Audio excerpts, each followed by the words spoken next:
Hello, everyone. Welcome to today's webinar, Private Pain, Public Blame, and New Growth, the last 10 years and the next. We are excited that you are with us and we explore the evolving landscape of oil industry, taking a data-driven look at employment trends, public perception, and future opportunities.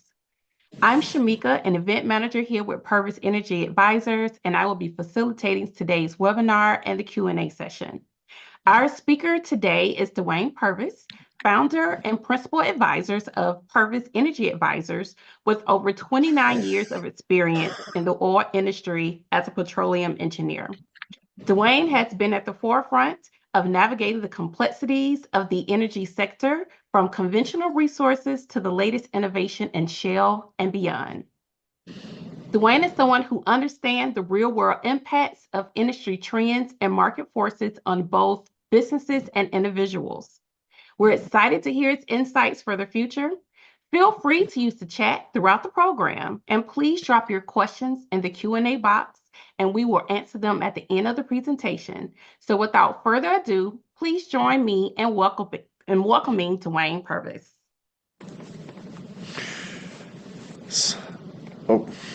So thank you for that, Shamika. I appreciate the kind words, even though I guess you're obligated to say them, but I appreciate it. So just about a month ago, I was at the annual technical conference and exhibition for the Society of Petroleum Engineers. And for those of you who don't know, this is the single largest global conference, not necessarily highest attendance, but the global conference for the Society of Petroleum Engineers. And the first question of the first panel on the first day was asking this group of CEOs what they think about the future of our industry. And that, I think, is a testament to the concerns that I see in the poll results and the concerns that I feel and I see in the industry around me. Now, the Journal of Petroleum Technology article about the panel discussion summed it up rightly. It said the speakers were upbeat about the industry's outlook. So the one said, "I'm an optimist. I think it's very bright." Second said, "We have a great history of innovation, and I'm excited to see what we are going to do in the future." And two others said there's a long growth of need for energy, and that bodes well for our one form of energy. But I think they're answering a different question than I'm concerned about. So all four of these guys, ladies, are CEOs, and all of them are internationally focused. One's an international oil field service company.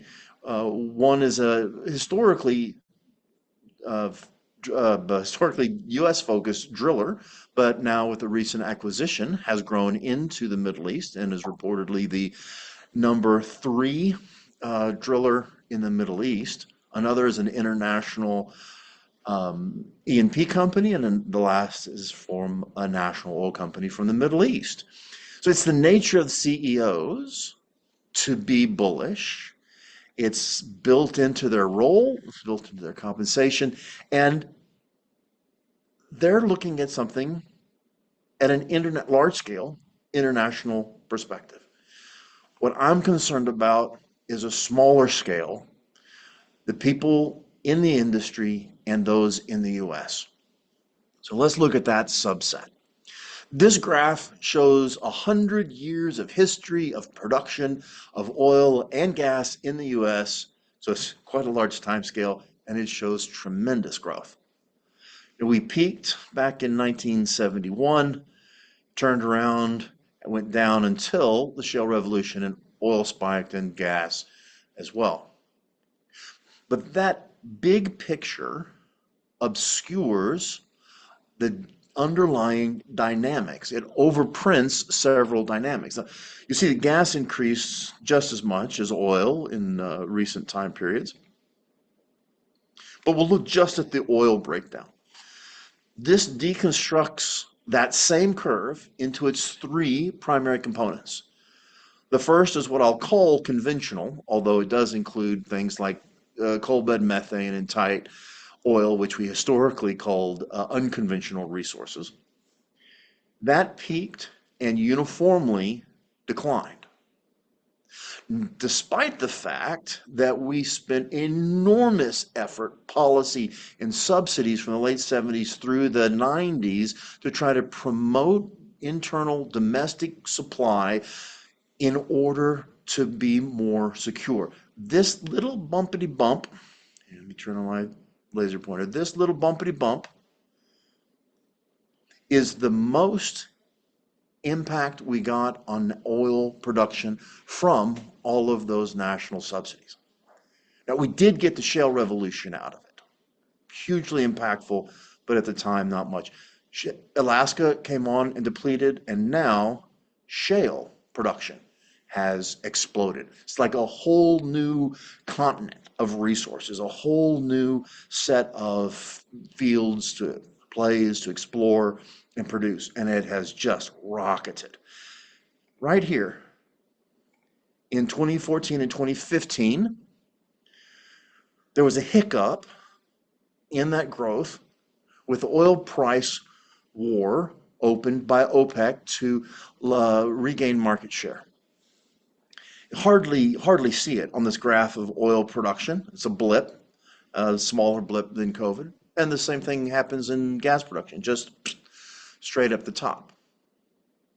And I think this is half of the internal paradox that we sense is causing us to feel disconnected and look for a scapegoat. Let's look at what was happening with employment. At the same time period, this is what was happening with employment. While production was skyrocketing and barely taking a hiccup in 2014 and 2015, employment completely reversed trend. So the black line comes from the Bureau of Labor Statistics, and it's professional employment, not field operations, not drilling, but professional employment. And the blue curve is membership in the Society of Petroleum Engineers North America. Green is AAPG, American Association of Petroleum Geologists, total members and voting members. And what we see is that all of the data sets show the same trend and the same approximate magnitude. In fact, what we see is, according to the BLS, current employment in the oil industry is less than it was before the start of the shale revolution. That is to say, professional employment is less than before the start of the shale revolution. And on a quantitative basis, the hits have been enormous. BLS says 41%, but membership in North America for the SPE and membership in the AAPG as a whole are down nearly 50%. And the core members, the voting members of the AAPG are down 60%. And that's including new graduates have joined the organizations in those 10 years. So 2014, 2015, production hiccups and goes up. Employment hits a peak and comes down. The temptation is to think that it has to do with public sentiment. But there's data on that too. And this graph shows public sentiment. And 2014, 2015 is right here. Nothing happened in public sentiment except that it continued to improve.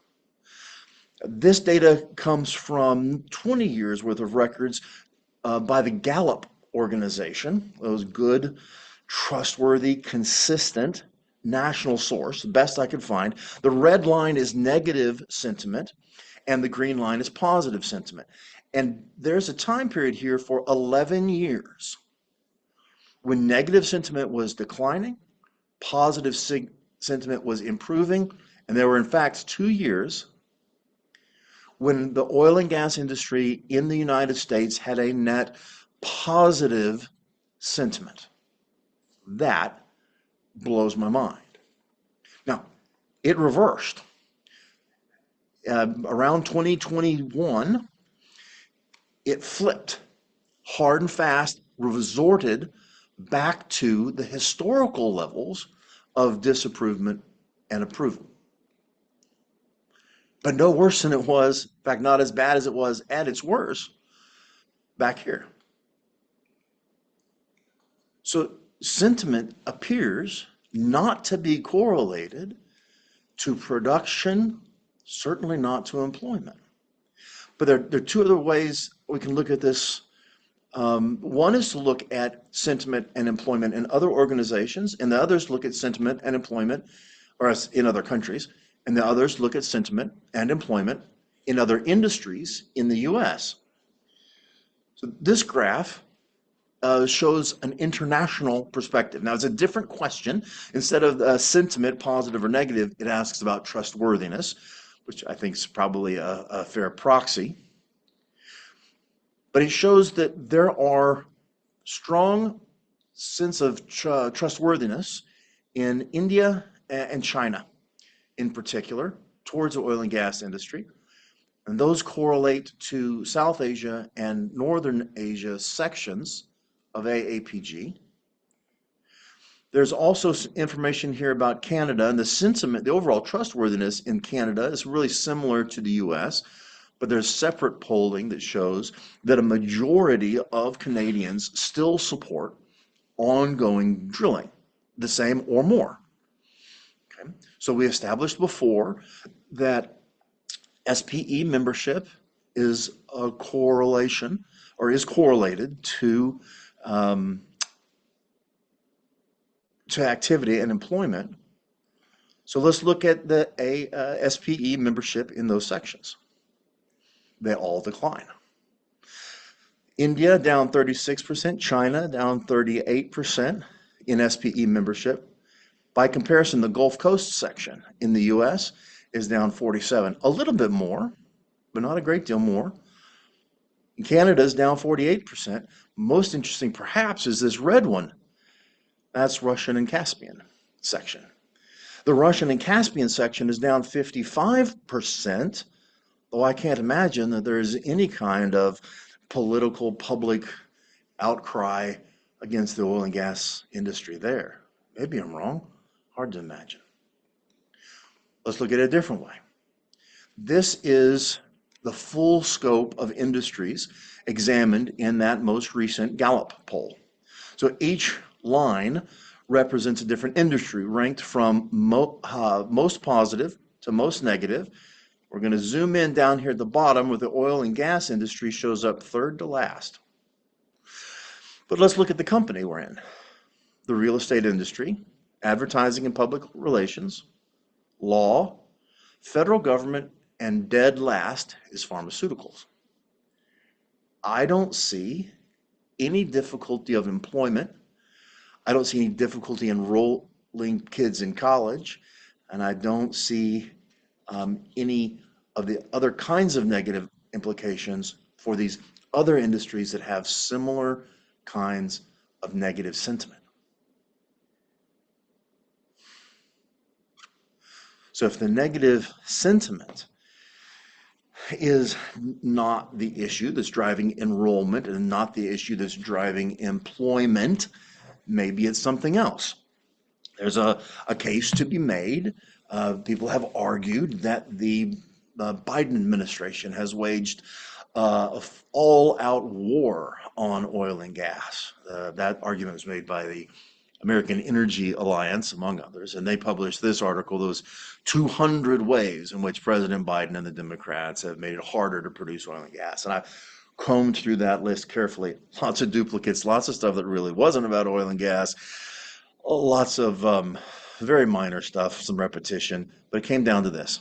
There were a couple of projects that were suspended or canceled, including new permits for LNG. Now, to be clear, there are already permits approved for 15 BCF a day of new export capacity and 10 of that is under construction. If is a long-term change, if anything. But other actions were about reducing emissions, replacing demand for oil with demand for something else.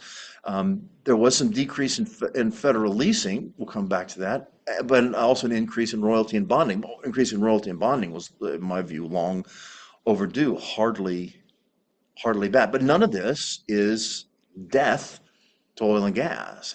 It's attacking it at the margins or in the long term. But it's not a central attack. And this is what's happened in U.S. oil and gas production as a whole.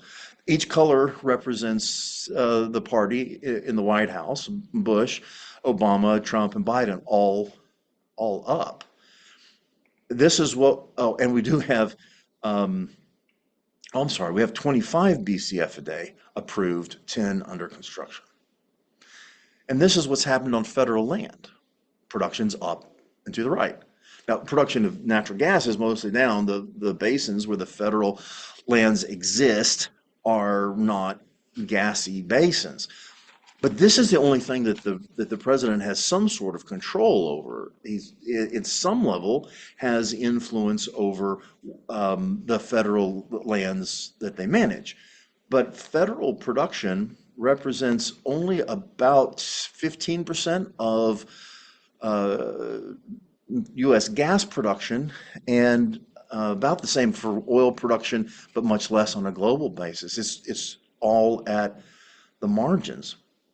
But under Trump or under Biden, there were as many drilling permits issued as under Trump. Actually, it's more, but it's very slightly more. And there are thousands more that are sitting idle. We looked at the information on the timing of approvals. It's back and forth, but it's consistent with the long-term trends in approvals. And the companies are taking as much more time to get their part of drilling permits done as the BLM is. Oops, excuse me. And if we look at the total, what's happening in the federal lands is at a bigger picture shown here. This again shows different colors for different administrations. The top show the total number of leases and acres that are under lease, they're active.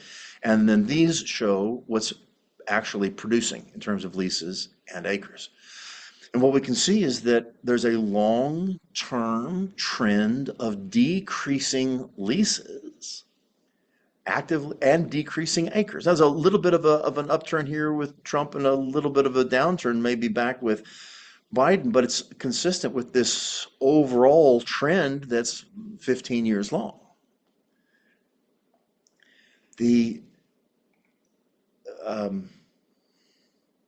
what's driving federal lands is long-term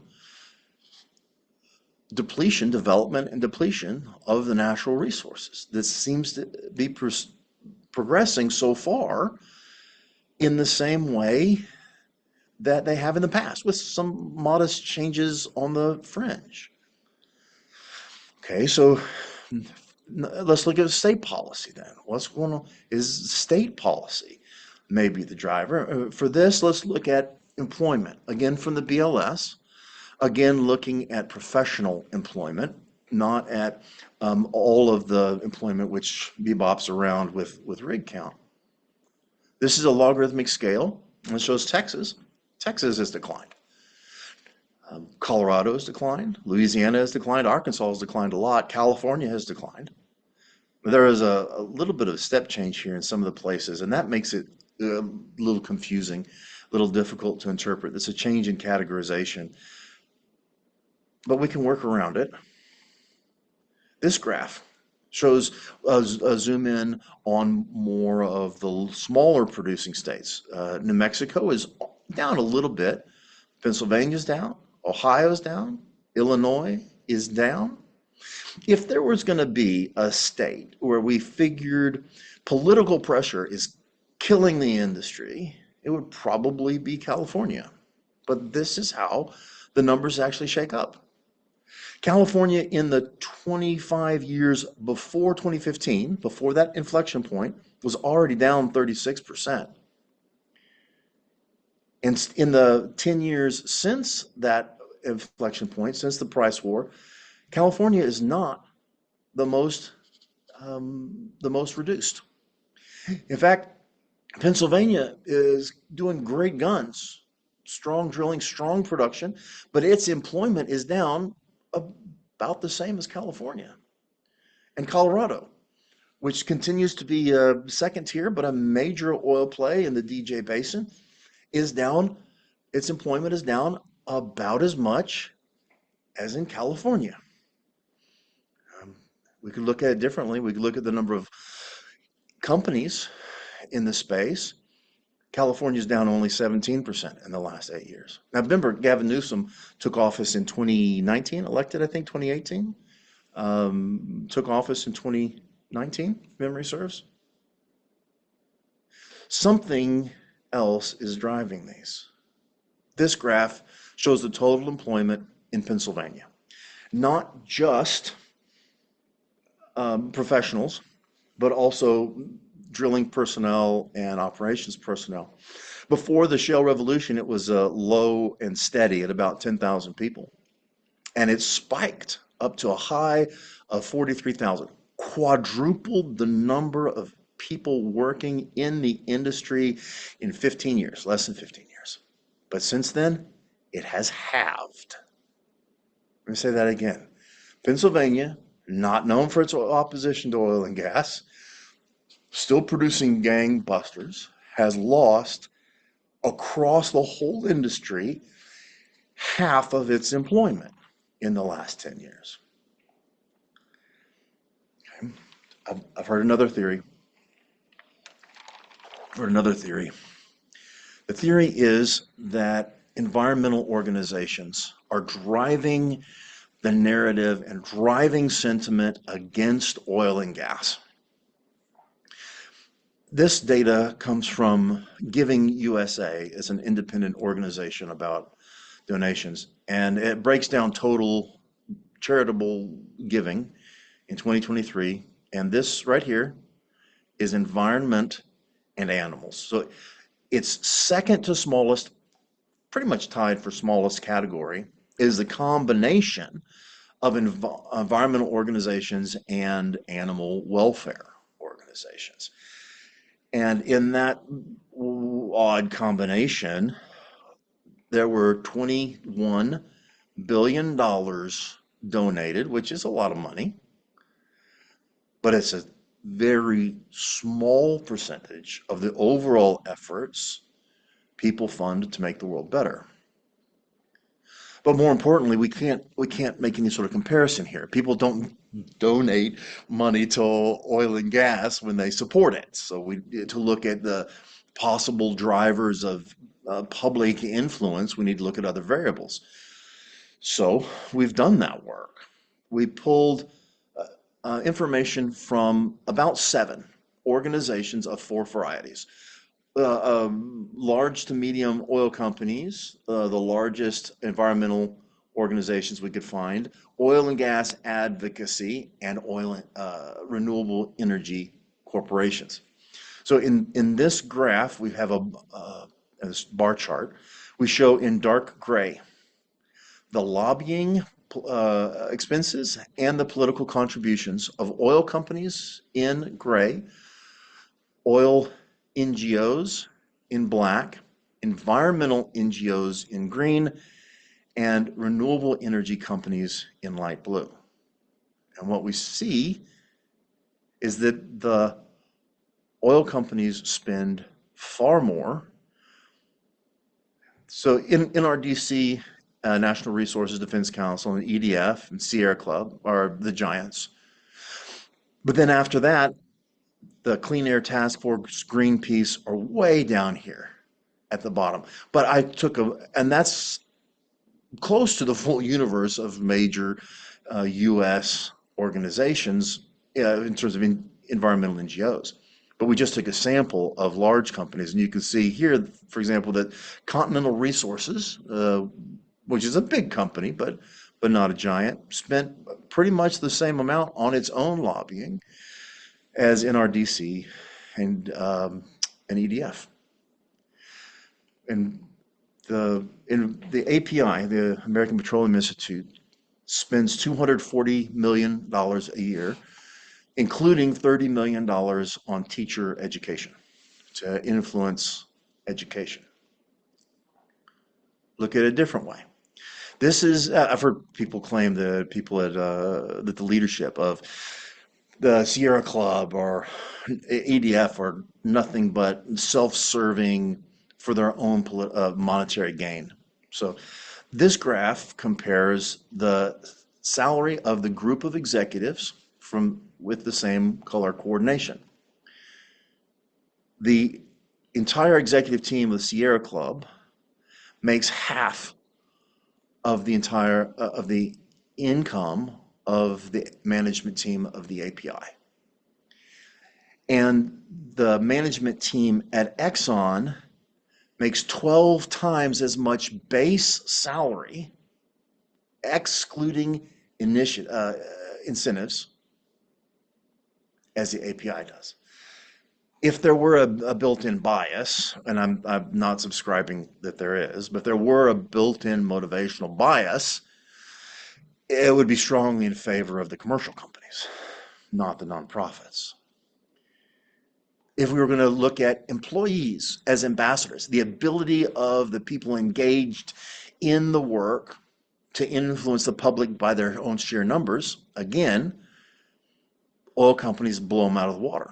The largest of the green organizations is Greenpeace, and they're claiming 3,400, although that seems to be a very large number of volunteer staff. The EDF has 1,000 people, by comparison to Shell's employment at 103,000. Orders of magnitude different again. And last, revenue.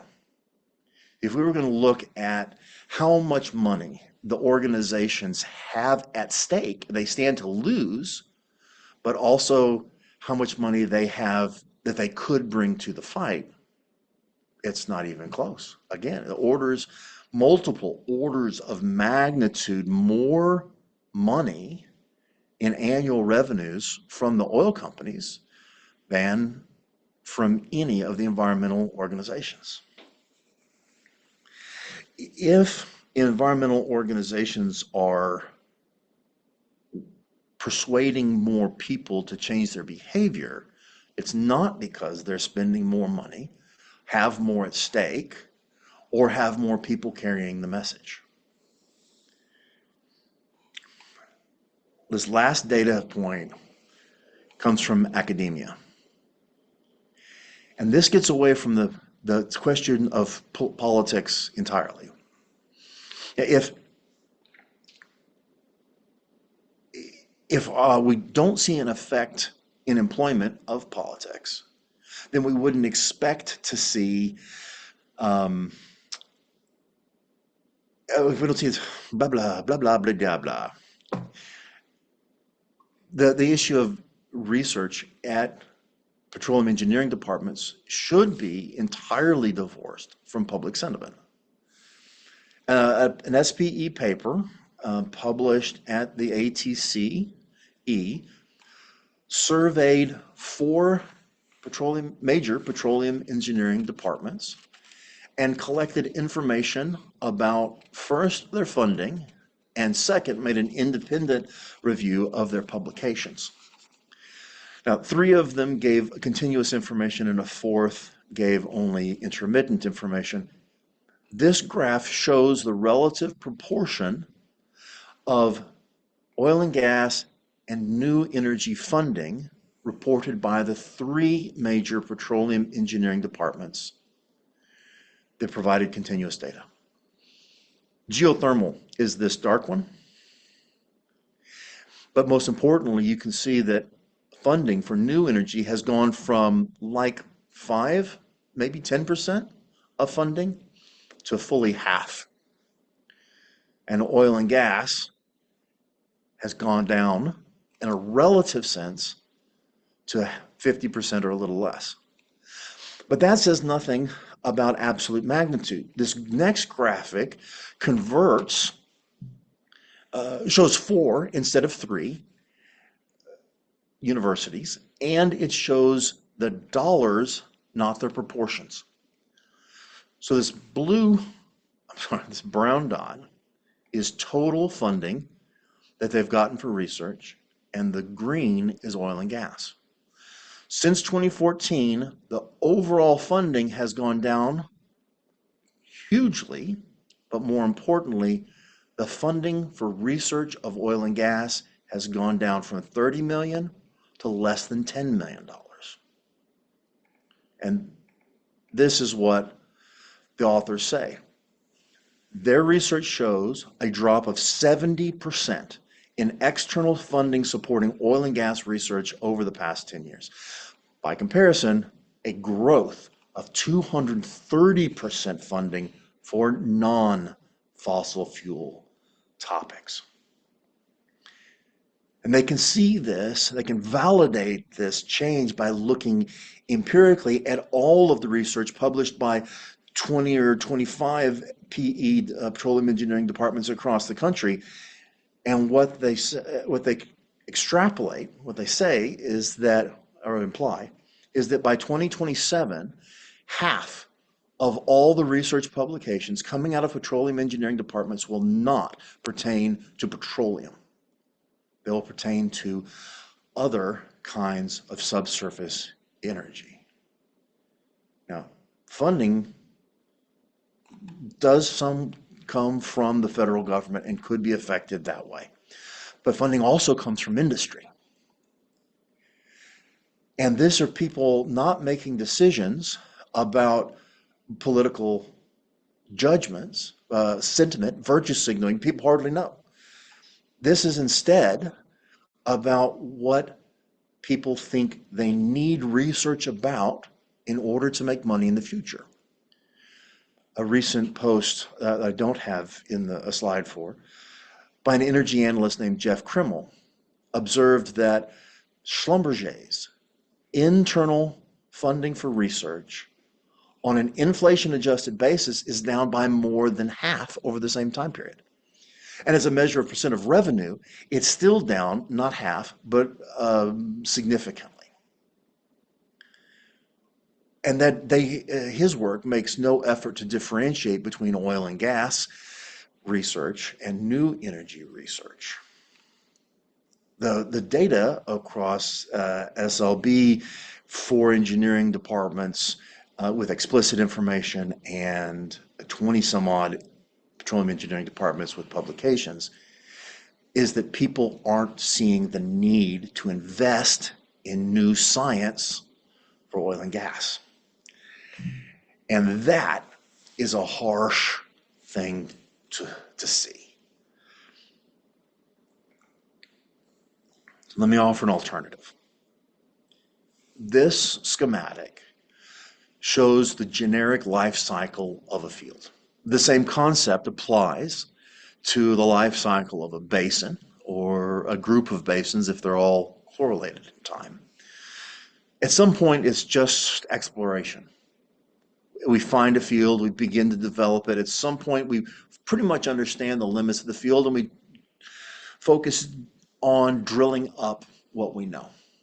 And then at some point, we decide we've drilled everything we can economically, and we'll turn into just a pure production, just to write it down. Now, sometimes there's a revival, a redevelopment of acquire and exploit strategy, infill drilling or water flooding or something that'll come on late in life and give it another resurgence.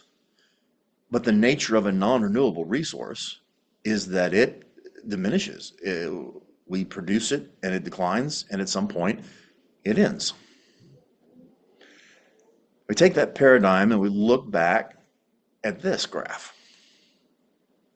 This is the breakdown of the industry of the U.S. oil production into 3 kinds. The conventional production, the non-shale production, is very late in its life cycle. For practical purposes, there is no more drilling. No one is expanding. No one's even redeveloping. For practical purposes, the non-shale industry is in the cost savings and abandonment phase of life. And the same is true of Alaska, although with some delay. Hilcorp, for example, famous for its acquire and exploit strategy, has moved its focus into Alaska. And then with shale, we see this very rapid production, and now we see it slowing down. Maybe it'll climb a little bit, maybe it'll come down a little bit. Depends on the oil price and the pace of drilling. But we are long past the exploration phase and long past the delineation phase. We're in that development phase of the life cycle of shale. So really, we need to talk about two oil industries. There are two separate groups of dynamics that are playing out in the U.S. overall industry right now, non-shale and shale. And those break down into three groups of companies. This graphic, I apologize, is a little hard to read. Let me explain, and then I think it'll make sense. In every one of the four graphics, all the companies are in the same column, in the same cell. From left to right, we have companies that are small to large, based on the number of wells. And from front to back, it's non-shale to shale. So we see, or every company falls into exactly one column in all four graphs, but the height of the column in each of the four measures something different. In the first graphic here on the upper left, we're measuring the number of companies.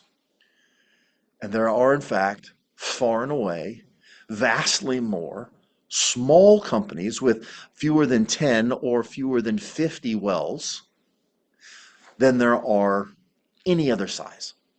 Industry, in terms of companies, is dominated by small companies. But that may or may not be the best unit of measure. This graph on the right shows the portfolios of those companies. It's the number of unplugged wells. It's a proxy for their liability. Now, this is Colorado, and it's got a somewhat unique mix of Denver, Julesburg, and new horizontals and older non-shale. But what we see is the majority of the plugging liability exists in not the small companies. The small companies account for a tiny fraction of the plugging liability.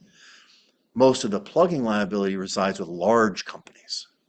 The large majority of the liability resides with large companies. In fact, most of the liability is in large non-shale companies in this front corner. But what about production?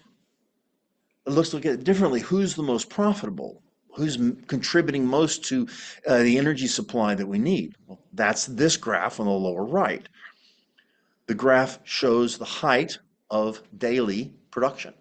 And it looks like the shale companies are only 2 or 3 times as much, but in fact, there are 2 columns there back to back. In terms of total production of oil equivalent from the state, the small or the large companies that produce shale produce multiples more than everybody else.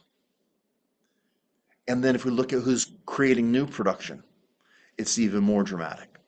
This graph shows production that has been added by these companies in the last 5 years. And tiny bit of production added by large conventional companies. And that what's added by small non-shale companies is almost zero.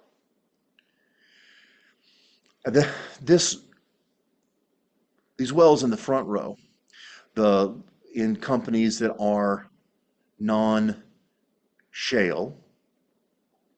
are in a substantially different life stage. So overall, nationally, this graphic breaks down the status of wells. So on the far right, we have the end of life, and the far left, we have the beginning of life. Each category is progressively lower production, and the height of the bar is proportional to the number of wells. And what we see is that these two bars represent all of the wells in the country that are not stripper wells. Stripper wells are these. These are what I call micro producers, less than 1 barrel equivalent a day, and these are non-producers.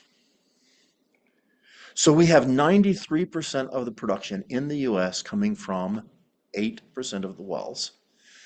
And we have 7% of the production coming from 92% of the wells. We have a very, very strong split between the production and the liability. And to be clear, and I'll just hit this one fast, when we talk about the liability at the end of life, we're talking about more than downhole plugging. We also have to do surface remediation and in some cases restoration. The work to be done is much more than just what you plan to do because there are always unexpected overruns that add significant contingency. And this total body of work is, by my own rule of thumb, because the data is poor, 2 to 3 times the cost of downhole plugging alone. But then we still continue to maintain liability for those wells after we plug them, and that's unquantified. As we're looking forward into the future, the cost could change. Probably salvage continues to be nothing. There are some dynamics that could push costs down. The stronger push is for costs to increase. And that's going to be an opportunity, but also a cost. We need the money to do the decommissioning. But there's a lot of work that needs to be done. Hundreds of billions of dollars of good, valuable public work needs to be done to decommission these wells. The shale is at a different point, and you don't in life, and you don't have to take my word for it. This comes from a presentation by Reed Olmsted of S&P Global from just about 2 months ago. From left to right on this graphic, he's placed the maturity of the play, and the top to bottom is whether it's more oily or more gassy. What he's showing is that everything's in midlife. All of the plays are midlife. There are some that are early, but those are ones that have arrested development. They never made it past, like the Mississippian here, or let's see, the Dorado play. What he observed in that presentation to the IPAA was that there's no more room for expansion. First, we were looking for new plays. Then we were looking for the edges of those plays. Then we were looking for downspacing to increase the number of well locations. And then we were looking for new benches. We're still kind of in that phase, I think. But there's nothing, we're constrained now. There's nothing more to expand and figure out and look at. And so his conclusion, right up here at the top, is that the resource base is largely de-risked. Okay? That means we're past the delineation phase, and we'll feed the system for several years. Not many, not decades, several years. It'll be a slower pace and more steady, but less growth. But more importantly, it doesn't require as many people. We're not trying to grab things. We're not trying to figure them out. We've mostly delineated the place. And the process of doing the same thing over and over again requires fewer people. Now, there's going to be some more work to be done, some new technology to be understood, although there's less research to do it with. But it's going to be harder and slower and requires fewer people. Now, this presentation, this slide, comes from Pickering Energy Partners from the IPAA the year before. And he observed that $80 ain't what it used to be, that there are two issues that are constraining um, shale drilling. One's cost of capital and the other's cost of services. So he figures on average across the whole basin, with in the Midland Basin, some better for sure and some worse for sure. He figures the average break even is $73 a barrel. But we're also facing, and this is my comment, not his, oil demand that will plateau or decline in the long term, in the medium to long term.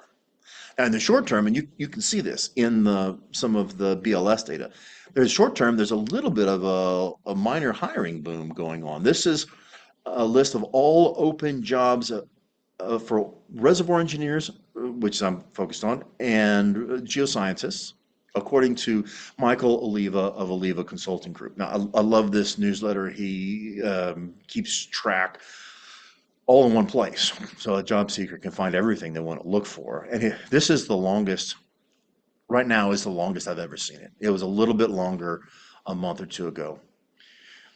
These two job postings are for non-oil and gas. They're for geothermal. These are jobs in Houston, and these are jobs in Texas for reservoir engineers. So right now, there are 30 listings, highest I've seen for a long time, not very many. 60% in Texas and 37% in Houston. Last time I did this analysis, it was 77% in Texas and 55% in Houston. Same story for geoscientists. We've got 20 listings, 75% in Texas and 55% in Houston. Or previously it was 88 and I forget, it was 88% in Texas. So for those of you who live in California or Colorado or Pennsylvania, most of the opportunity is going to be in Texas. So if the life cycle governs the demand in the US, and if the life cycle in the US is not likely to get support by another huge price cycle, and there's certainly no other shale type opportunities, then we need to examine what opportunities we do have. And we certainly have oil and gas opportunities still in exploration, production, consulting, research, government.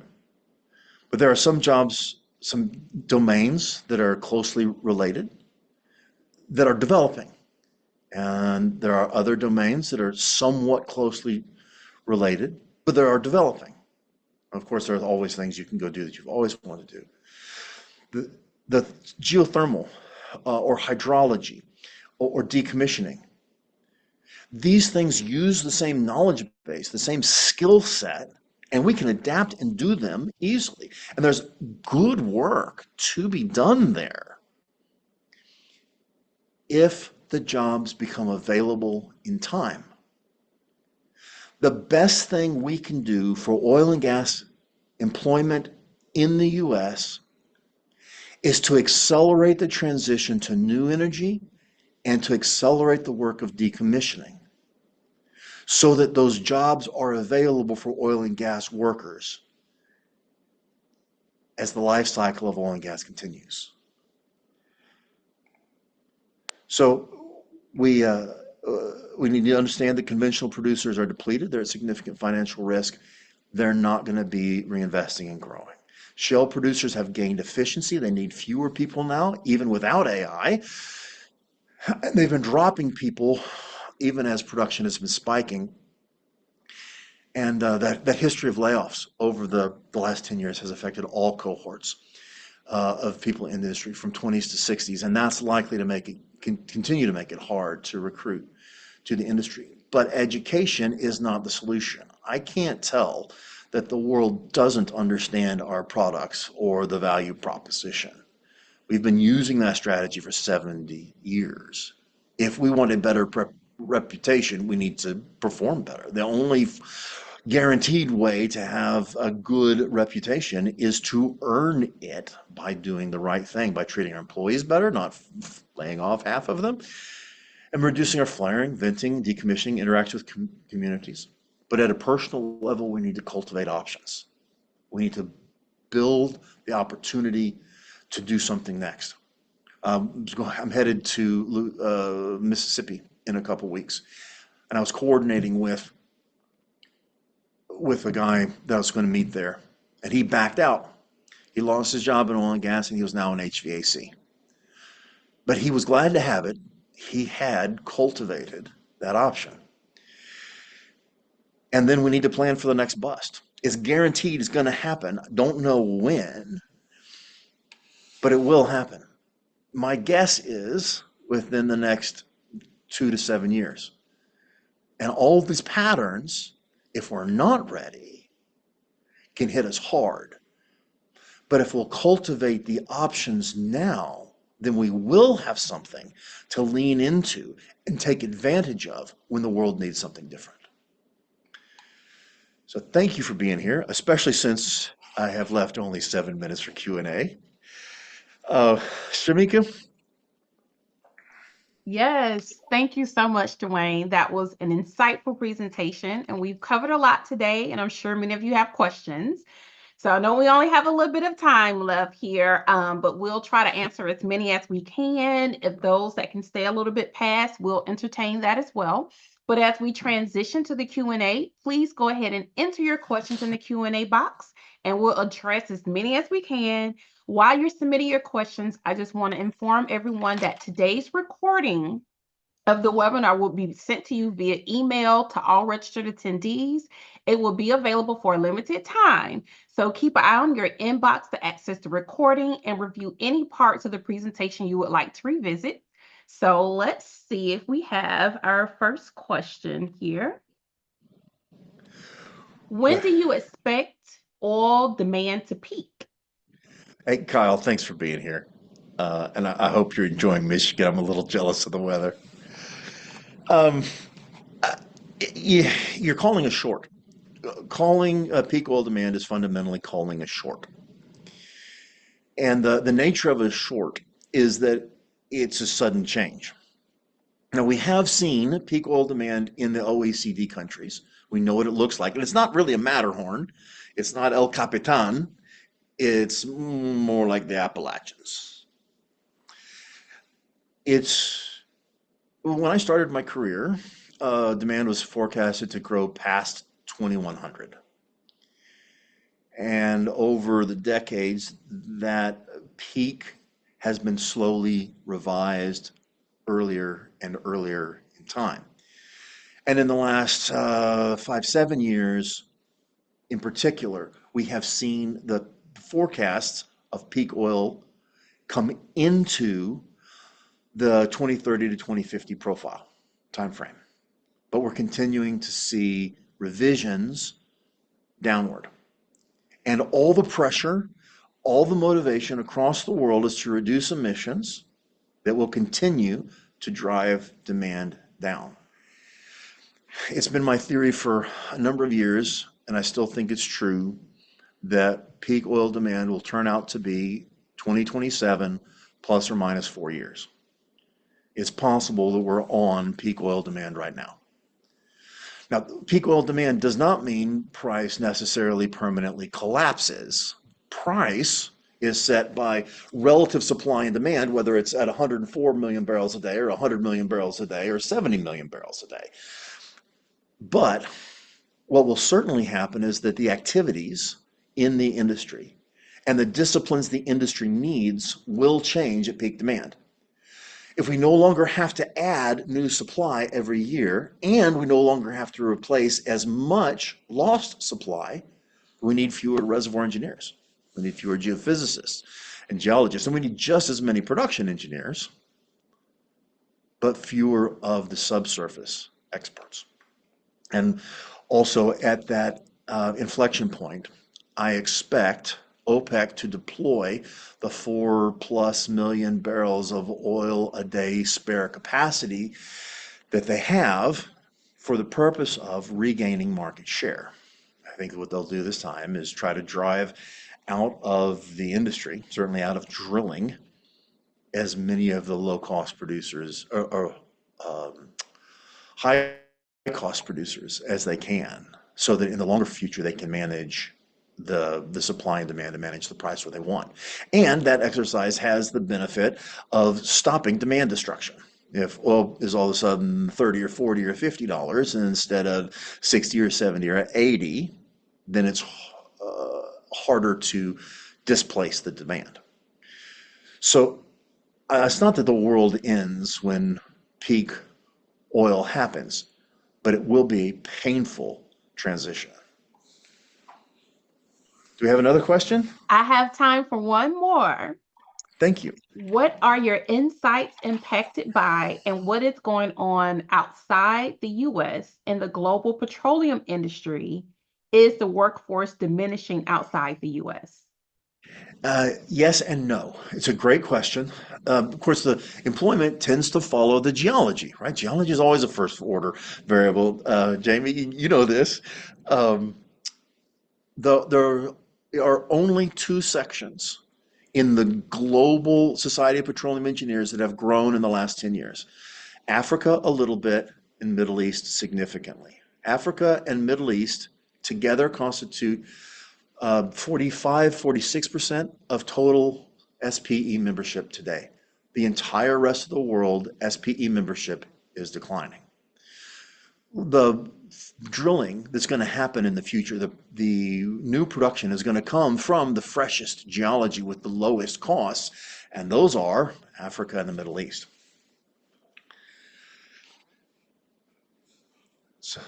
So, Carr, I see you've got a question, and I'd love to talk with you about it. I think we're going to run out of time, but I will hang around for 10 minutes after we officially end, and I'll continue to answer questions, or for Carr or anyone else.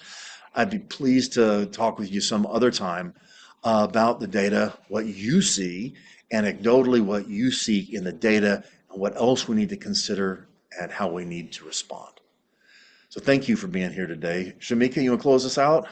Sure. I just want to thank everyone again for joining us for the webinar today. And of course, to you, Dwayne, for sharing the valuable insights today. We hope that you all found the presentation and discussion helpful. Stay tuned for our next webinar in the first quarter of next year. To stay updated on the exact date and future events, we encourage you to sign up for the newsletter and follow us on LinkedIn to find out more. Those links have been dropped inside of the chat for you to join, and that's the best way to stay informed about our upcoming topics and resources. So thank you again for your time today, and we look forward to having you at our next session. And of course, those that would like to remain on, please do so. For everyone else, have a great day. Thanks, guys. And thank you, Shamika. Appreciate your help again today. All right, let's see. Carr, I'm going to read your question. Oh, productivity increases are ultimately at the heart of declining employment since 2014. And most data and my anecdotal observations suggest that this is not remotely unique to oil and gas. Thoughts on this? It's a great question. There certainly are issues of productivity gains as measured by unit of production. I have not figured out a way to measure productivity gains in oil and gas separate, independently from wider productivity gains across the economy. I have an idea, but I haven't been able to differentiate that. My thesis is that there's also less work to be done. So my thesis is that productivity hasn't doubled in order to result in half as much employment. Some productivity gains, but also to explain a 50% reduction in employment, we have to reduce the amount of work that needs to be done. And it's that part that I see not changing, but I also don't see productivity changing. At that panel discussion at the opening of the SPE convention, I heard a cliche I've heard other places. They said that AI won't replace engineers, but it will replace engineers who don't use AI. I think that's just cockamamie. The point of AI is to do things that people can do, not just things they can't do. So to the extent that productivity is a driver of the loss of employment, I don't see it reversing. So the next question. Eventually, the only U.S. onshore professionals with a job will be working for Shell, Exxon in Houston.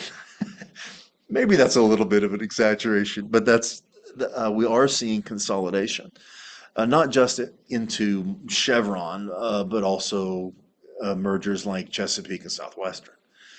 Um, and we don't see an increase, a proportional increase yet in the SPE membership in the Gulf Coast compared to the membership in the rest of the country. So far, the membership across all of North America has come down pretty similarly. It's not that the membership is concentrating in the Gulf Coast, but it does look like that's where the growth is likely to be, is with the big companies in the major centers. That, like I said, I'm not seeing that in the data yet. Um, but when I first came out of school, Exxon had never had a layoff. And at, in recent years, I've actually seen Exxon hiring mid-career professionals, which they hadn't done before. But all the companies are also laying people off. So even a person working for Exxon or Shell, Chevron, does not necessarily have a job for life. They'll have a job until the asset's sold. Other questions? Any feedback on what I've said there?